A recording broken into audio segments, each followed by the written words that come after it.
Good morning everyone. My name is A. Janathal Firdaus. Today I am going to explain about my topic bioremediation and your scope and need. First we should know what is bioremediation. Bioremediation அப்படிங்கிறது ஒரு environmental cleanup technology. இதில் நம்ம என்ன பண்ணுவோம்னா live organism like பாக்டீரியாவோ ஃபங்கையோ ஆல்கியோ use பண்ணி soil water R ஏரில் இருக்கக்கூடிய பொல்யூட்டன்ஸை நம்ம டீக்ரேட் பண்ண போகிறோம். சிம்பிளாக சொல்லணும்னா நேச்சரை யூஸ் பண்ணியே நம்ம நேச்சரை கிளீனப் பண்ண போகிறோம். இதில் கிரேட் ரோல் ப்ளே பண்ணுறது வந்துட்டு மைக்ரோ ஆர்கானிசம். இந்த மைக்ரோ ஆர்கானிசம் என்ன பண்ணுன்னா அந்த ஏரியாவில் இருக்கக்கூடிய பொல்யூட்டன்ஸை அதுக்கு தேவையான ஃபுட் சோர்ஸாக எடுத்துக்கிட்டு அதை வந்துட்டு ஹார்ம்லெஸ் சப்ஸ்டன்ஸாக கன்வெர்ட் பண்ணி கொடுக்கும். Like carbon dioxide water or பயோமாஸாக ஹார்ம்ஃபுல் சப்ஸ்டன்ஸை ஹார்ம்லெஸ் சிம்பிளர் காம்பவுண்டாக நமக்கு மாற்றி கொடுக்கும். ஸோ நெக்ஸ்ட் நம்ம பார்க்க போகிறது நீட் ஃபார் பயோரெமிடியேஷன். இதுக்காக நமக்கு பயோரெமிடியேஷன் தேவைப்படுது அப்படின்னா நவடேஸ் என்விரான்மெண்டல் பொல்யூஷன் வந்துட்டு ரொம்பவே இன்க்ரீஸ் ஆக ஸ்டார்ட் பண்ணிடுச்சு due to industrialisation or urbanisation ப்ராசஸ்னால. ஸோ மேஜராக என்னென்ன பொல்யூஷன்லாம் நம்மளோட என்விரான்மெண்ட்லேயே அக்கர் ஆகுதுன்னா இண்டஸ்ட்ரியல் எஃப்யூலன்ஸ், ஆயில் ஸ்பில்ஸ்னால, pesticides and fertilisers, heavy metal usage, plastic decompose ஆகாமல் என்விரான்மெண்ட்டில் செட்டில் ஆகிறதுனால தான் மேஜரான பொல்யூஷன்ஸ் அக்கர் ஆகுது.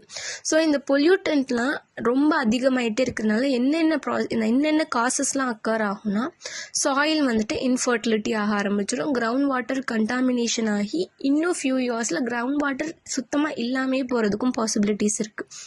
Toxic effect plant, animal, even ஹியூமன்லேயே அக்கர் ஆகும். சீரியஸ் ஹெல்த் ப்ராப்ளம்ஸான கேன்சர் ஆர் ஆர்கான் டேமேஜ் கூட அக்கர் ஆகும். ஸோ ட்ரெடிஷ்னலாக என்னென்ன மெத்தட்லாம் யூஸ் பண்ணி இந்த பொல்யூட்டன்ட்டை ரிமூவ் பண்ணாங்கன்னா கெமிக்கல் ட்ரீட்மெண்ட் அண்ட் இன்சினரேஷன் தான் யூஸ் பண்ணாங்க.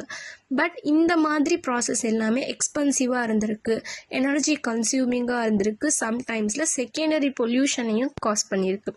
இது எல்லாத்தையும் தாண்டி ஒரு சேஃபாக இக்கோ ஃப்ரெண்ட்லியாக காஸ்ட் எஃபெக்டிவ் மெத்தட் வேணும் அப்படிங்கிறதுனால தான் இந்த பயோரெமிடியேஷன் ப்ராசஸையே இன்வென்ட் பண்ணாங்க.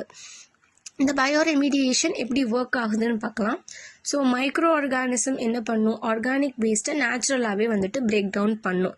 ஸோ ஒரு இடத்துல பொல்யூட்டன் இருக்குது அப்படின்னா சர்டன் மைக்ரோப்ஸ்க்கு அதை டைரெக்டாகவே நியூட்ரன் சோர்ஸாக எடுத்துக்கிற கேப்பபிள் இருக்கும். ஃபார் எக்ஸாம்பிள் எடுத்துக்கிட்டோன்னா ஆயில் டிகிரேட் பண்ணுற போது ஹைட்ரோ கார்பன்ஸ் அங்கே இருந்ததுன்னா அதை சிம்பிளர் காம்பவுண்டாக மாற்றி விட்டுரும். ஹெவி மெட்டல் அங்கே இருந்ததுன்னா சம் பாக்டீரியா அதை லெஸ் டாக்ஸிக் ஃபார்மாக கன்வெர்ட் பண்ணிடும். இந்த ப்ராசஸ் எல்லாம் எப்போ நடக்கும்னா அங்கே ஆக்சிஜன் அவைலபிலிட்டி இருக்குது, டெம்பரேச்சர் கரெக்டாக இருக்குது, பிஹெச், நியூட்ரிஷன் எல்லாம் ப்ராப்பராக இருந்துச்சு அப்படின்னா மட்டும்தான் இந்த ப்ராசஸ் ஸ்பீடப் ஆகும், க்ளீன் ப்ராசஸாகவும் அக்கர் ஆகும். ஸோ நெக்ஸ்ட் நம்ம பார்க்க போகிறது டைப்ஸ் ஆஃப் பயோரெமிடியேஷன். இதில் மொத்தம் 4 டைப்ஸ் இருக்குது. First one in situ bioremediation. இங்கே என்ன நடக்கும்னா அந்த ட்ரீட்மெண்ட் வந்துட்டு அதே ப்ராசஸில் அந்த கண்டாமினேட்டட் சைட்லேயே இந்த ப்ராசஸ் வந்துட்டு அக்கர் ஆயிரும். For example soil contaminated oil வந்துட்டு டேரெக்டாக அந்த இடத்துலையே வந்துட்டு டீகம்போஸ் ஆகும்.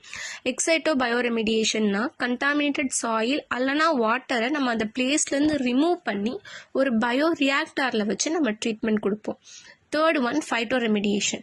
ஃபைட்டோ அப்படின்னாலே என்ன, பிளான்ட். ஸோ பிளான்ட்டை யூஸ் பண்ணி சாயில் இருக்கக்கூடிய ஹெவி மெட்டல்ஸை நம்ம ரிமூவ் பண்ணுவோம். Fourth one mycoremediation. Myco means fungi. So ஃபங்கையை யூஸ் பண்ணி டாக்ஸிக்கான கெமிக்கல்ஸை நம்ம டீக்ரேட் பண்ணுவோம். Scope of பயோரெமிடியேஷன். ஸோ இந்த பயோரெமிடியேஷன் எந்தெந்த ஃபீல்டுலலாம் வந்துட்டு யூஸ் பண்ணிகிட்டு இருக்கோன்னா ஃபர்ஸ்ட் ஒன் என்விரான்மெண்டல் ப்ரொடக்ஷனுக்கு.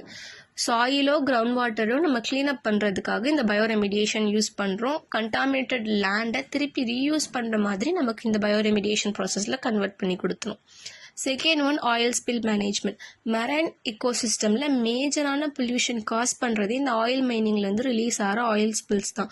ஸோ இதை நம்ம இந்த ஆயில் ஸ்பில்ஸ்னால மெரைன் ஆர்கானிசமையும் தாண்டி சம் அதர் பேட்ஸ் கூட வந்துட்டு இந்த ஃபெதரில் இருந்தது அஃபெக்ட் ஆகும்.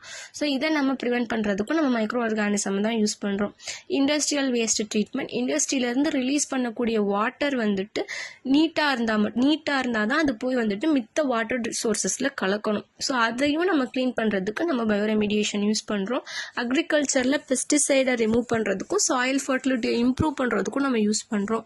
Waste water, industrial waste water மட்டும் கிடையாது, சீவேஜ் ட்ரீட்மெண்ட்டுக்கும் நம்ம வந்துட்டு பயோரெமிடியேஷன் தான் யூஸ் பண்ணுறோம். ஸோ அது நம்ம பார்க்க போகிறது ப்ராசஸ். இந்த பயோரெமிடியேஷன் ப்ராசஸ் எப்படி அக்கர் ஆகும் அப்படின்னா, ஃபர்ஸ்ட் ஒன் சைட் அசஸ்மெண்ட். எந்த இடத்துல அந்த பொல்யூட்டன் வந்துட்டு அக்கர் ஆயிருக்குங்கிறத நம்ம ஃபர்ஸ்ட் ஐடென்டிஃபை பண்ணணும். அது என்ன டைப் ஆஃப் பொல்யூட்டன், சாயிலா, பெஸ்டிசைடா, ஹெவி மெட்டலா, ஆயில்னால அக்கர் ஆயிருக்கா அப்படிங்கிறதையும் நம்ம கண்டுபிடிக்கணும். அப்புறமா கண்டாமினேஷனோட கான்சன்ட்ரேஷனே நம்ம மெஷர் பண்ணணும். அதில் இருக்கக்கூடிய pH, டெம்பரேச்சர், ஆக்சிஜன் லெவல் எல்லாமே நம்ம மானிட்டர் பண்ணியிருக்கணும். இதுதான் ஃபர்ஸ்ட் ஸ்டெப் பயோரெமிடியேஷன் ப்ராசஸ் அக்கர் ஆகும். செகண்ட் ஸ்டெப்னு எடுத்துக்கிட்டோம்னா செலக்ஷன் ஆஃப் மைக்ரோ ஆர்கானிசம். அது என்ன டைப் ஆஃப் பொல்யூட்டன்ட்டுங்கிறத நம்ம ப்ராப்பராக ஐடென்டிஃபை பண்ணால் மட்டும்தான் அதுக்கு என்ன டைப் ஆஃப் மைக்ரோ ஆர்கானிசம் கொடுத்து நம்ம பயோரெமிடியேஷன் ப்ராசஸை ஸ்டார்ட் பண்ணலாம், நம்ம ஐடென்டிஃபை பண்ண முடியும். ஃபார் எக்ஸாம்பிள், அங்கே ஆயில் ஸ்பில்ஸ் அதிகமாக இருக்குன்னா ஹைட்ரோகார்பன் டிகிரேடிங் பாக்டீரியாவை யூஸ் பண்ணணும். இல்லை அங்கே ஹெவி மெட்டல்ஸ் அதிகமாக இருக்குன்னா மெட்டல் ரெடியூசிங் பாக்டீரியாவை நம்ம யூஸ் பண்ணணும். இதுதான் வந்துட்டு செகண்ட் ஸ்டெப்பாக இருக்கும். Third one optimisation of environmental condition. ஃபர்ஸ்டே நான் சொன்ன மாதிரி அங்கே சூட்டபிளான என்விரான்மெண்ட் இருக்குது, அந்த மைக்ரோப்ஸால் அங்கே க்ரோ ஆக முடிஞ்சால் மட்டும்தான் அதால் அந்த ப்ராசஸை ப்ராப்பராக அக்கர் ஆக முடியும். ஸோ அதனால oxygen, nutrition, temperature, pH, moisture content எல்லாமே நம்ம ப்ராப்பராக மானிட்டர் பண்ணிக்கணும். அடிஷ்னலாக ஏதாச்சும் நியூட்ரிஷன் தேவைனாலும் அதையும் நம்ம வந்துட்டு பார்த்துக்கணும். Fourth step degradation of pollutant. இப்போ தான் அந்த மைக்ரோப்ஸ் என்ன பண்ணணும்னா அங்கே இருக்க பொல்யூட்டண்ட்டை ஃபுட் சோர்ஸாக எடுத்துக்கிட்டு டாக்ஸிக்கான காம்போனன்ட் எல்லாம் பிரேக் டவுன் பண்ணி சிம்பிளர் நான் டாக்ஸிக் சப்ஸ்டன்ஸாக கொடுக்கும். எக்ஸாம்பிள், ஹைட்ரோகார்பன்ஸ் அங்கே இருந்ததுன்னா ஆயில் ஸ்பில்ஸில் இருக்கக்கூடிய ஹைட்ரோகார்பன்ஸை கார்பனாகவும் வாட்டராகவும் பயோமாஸாகவும் இதை பிரேக் டவுன் பண்ணி கொடுக்கறதுக்கு என்சைம்ஸ் அந்த மைக்ரோபை ப்ரொடியூஸ் பண்ணிட்டு பிரேக் டவுன் பண்ணிக்கும். Fifth step monitoring the process. நம்ம அந்த சைட்டை கண்டினியூஸாக மானிட்டர் பண்ணிக்கிட்டே இருக்கணும். அங்கே இருக்கக்கூடிய பொல்யூஷன் வந்துட்டு ரெடியூஸ் ஆகுதா, மைக்ரோபியல் க்ரோத் வந்துட்டு கண்ட்ரோல் ஆயிருக்கா, என்விரான்மெண்டல் சேஃபாக மாறிடுச்சா அப்படிங்கிறத நம்ம ப்ராப்பராக மானிட்டர் பண்ணணும். Sixth step completing and restoration. சைட்டை நம்ம ப்ராப்பராக க்ளீன் பண்ணிட்டு சைட்டில் பொல்யூட்டனோட லெவல் வந்துட்டு சேஃப் லிமிட்டுக்குள்ளே வந்துருச்சு அப்படிங்கிறது பட்சத்தில் அது இக்கோ ஃப்ரெண்ட்லியாக சேஃப் ஃபார் யூஸாக மாறிடுச்சு அப்படிங்கிறத நம்ம கம்ப்ளீஷன் பண்ணிக்கலாம். தேங்க்யூ.